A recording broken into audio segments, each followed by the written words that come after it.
મિત્રો આજે આપણે પપૈયા ઉગાડવાના છે એ પણ અમે ટ્રેમાં ઉગાડશું અને આ પપૈયાનું બિયારણ છે અમે ઓનલાઈન મંગાવ્યું હતું અને આ બીજ છે હાઇબ્રિડ બીજ છે તાઇવાન પિંક.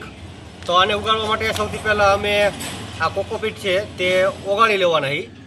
નમસ્કાર મિત્રો, હું છું બીએમ રજસરા અને ફરી એકવાર સ્વાગત છે તમારું આપણા એક નવા વિડીયોમાં. મિત્રો આજે આપણે તરબૂચ પપૈયાના બી વાવવાના છે તો પપૈયાનું બી જે છે જેને ઉગાડવા માટે આપણી પાસે કોકોપીટ છે અને એમાં થોડું પછી છાણિયું ખાતર લઈશું, રેતી લઈશું.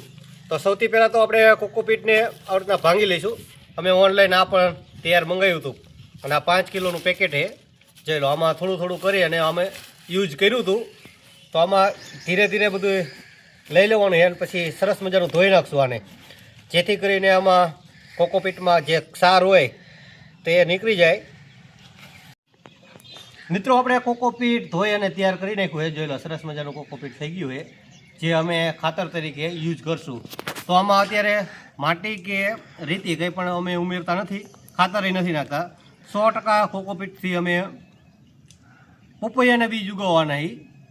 તો આમાં આપણે આગળ ટ્રે છે તો આખી ટ્રે પણ નથી ઉગાડવાની, થોડાક બી નાખશું આમાં ટ્રાય કરવા માટે ઉગે છે કે નહીં અત્યારે એ માટે.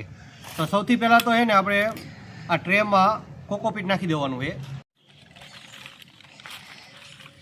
જોઈ લો, આ કોકોપીટ છે જેને અમે આ 3 લાઈન છે ને 3 લાઈન ભરી દઈશું કોકોપીટથી,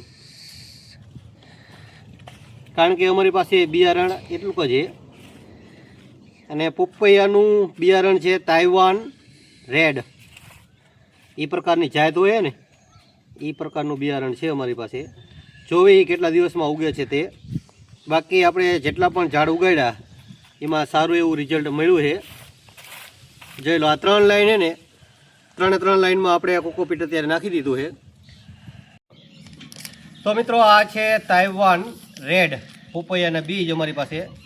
જોઈ લો, સરસ મજાના છે રેડ પપૈયાના બીજ, જેને અમે આ ટ્રેમાં ઉગાડશું. તો સૌથી પહેલાં આપણે શરૂઆત કરવી જય દ્વારકાધીશનું નામ લઈ. એકમાં એક બીજ જ ઉગાડશું આવી રીતના, બરોબર. તો આપણે અત્યારે જોઈ લો, તરબૂચ પપૈયાના બી બધા નાખી દીધા છે ટ્રેમાં. 3 લાઈન અમે વાવી છે તો સરસ મજાના 3 લાઈનમાં બીજ નાખી દીધા છે. આની ઉપર પાછું છે ને અમે નાખશું કોકોપીટ. જોઈ લો, અને ત્યાર પછી થોડું એટલે આખી પૂરી ટ્રે થઈ જાય અને બી પણ ઢકાઈ જાય અને ત્યાર પછી આમાં પાણી છાંટી દઈશું. અને અમે જે પણ બીજું અલગ અલગ ઉગાડેલું હતું જેમાં તરબૂચ, ટમેટી, મરચી, એનું રિઝલ્ટ કેવું આવ્યું ને એ પણ અમે તમને બતાવશું. સૌથી પહેલાં અમે આ પપૈયાના બી વાવી દીધા. તો આપણે આમાં પપૈયાના બીજ ઉગાડી દીધા છે ટ્રેમાં. 3 લાઈનો આપણે વાવી છે અને હવે આપણે આમાં પાણી નાખી દેવી. તો આપણે આમાં ભેજ દરરોજ જાળવી રાખવું પડશે, એટલે લગભગ તો એક દિવસમાં એક વખત તો આપણે પાણી આપવું જ પડશે. જઈ લો, કેવું રિઝલ્ટ આવશે ને એ પણ અમે તમને બતાવશું. અને અમે જે પણ બીજું વાવ્યું છે એ ઉગ્યું છે કે નહીં તે પણ આપણે થોડી વારમાં જોઈ લેવી. બાકી તમને અમારો આ વિડીયો પસંદ આવતો હોય તો વિડીયોને લાઇક કરજો, શેર કરજો. અને અમે ખેતીવાડી અને ઘરે જે શાકભાજી કે કોઈ પણ વસ્તુ ઉગાડી શકાય એનો વિડીયો બનાવીએ.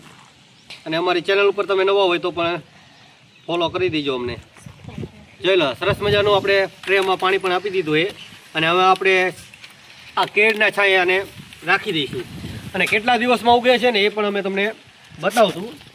આપણે થોડાક દિવસ પહેલાં એટલે લગભગ 3 થી 4 દિવસ થયા છે.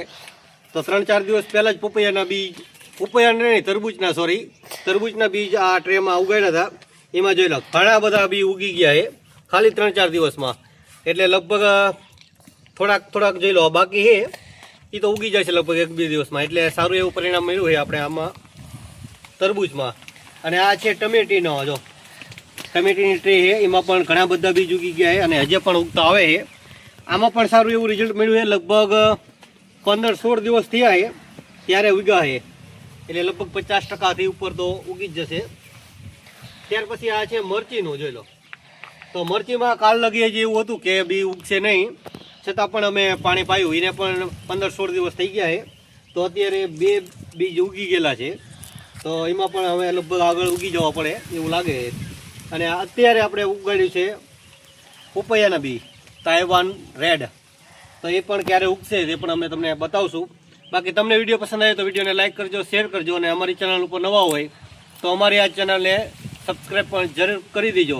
મળીશું એક નવા વિડીયોમાં, ત્યાં સુધી તમને બધાને રાધે રાધે.